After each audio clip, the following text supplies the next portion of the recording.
Assalamualaikum warahmatullahi wabarakatuh. Kami dari kelompok 3 ingin mempresentasikan tentang PLTA atau pembangkitan listrik tenaga air.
Jadi, PLTA atau pembangkit listrik tenaga air ialah pembangkit listrik yang mengandalkan energi potensial dan kinetik dari air untuk menghasilkan energi listrik.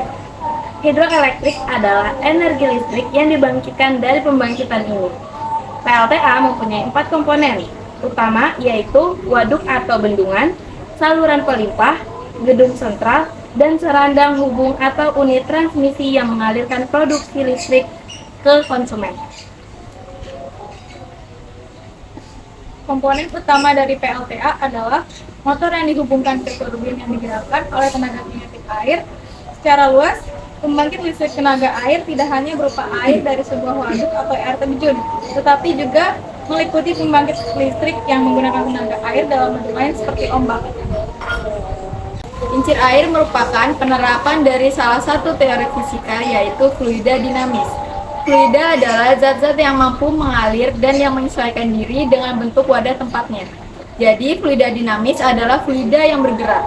Penyelesaian dari masalah fluida dinamis biasanya melibatkan perhitungan banyak properti dan fluida, seperti kecepatan, tekanan, kepadatan, dan suhu sebagai fungsi ruang dan waktu. Prinsip kerja kincir air yaitu dengan memanfaatkan papan-papan kayu sebagai tempat mengarahkan air kepada kincir air. Yang di dalam nampan diibaratkan air yang mengalir di sungai. Nah, untuk membuat air tetap mengalir di dalam kaleng, kami menggunakan kaleng yang tertutup rapat, di mana ruang dalam kaleng secara penuh diisi oleh zat fluida.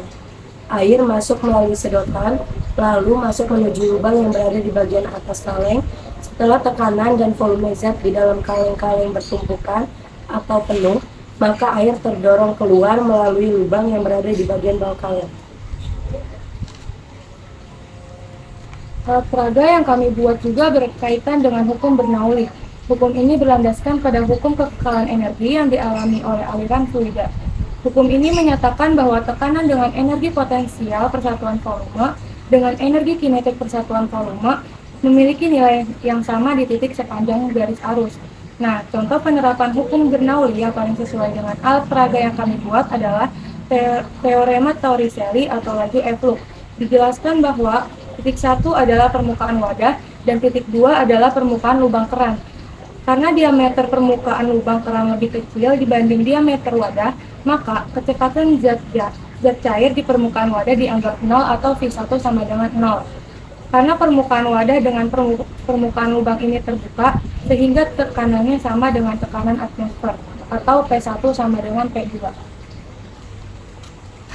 Nah, jadi kesimpulannya adalah kincir air sederhana menggunakan konsep fluida dinamis atau tepatnya menggunakan konsep hukum Bernoulli yang kurang lebih menyatakan bahwa kecepatan samburan air melalui sebuah lubang dengan ketinggian H dari permukaan itu sama dengan kecepatan air saat jatuh bebas dari ketinggian H. Sekian dari kelompok kami. Wassalamualaikum warahmatullahi wabarakatuh.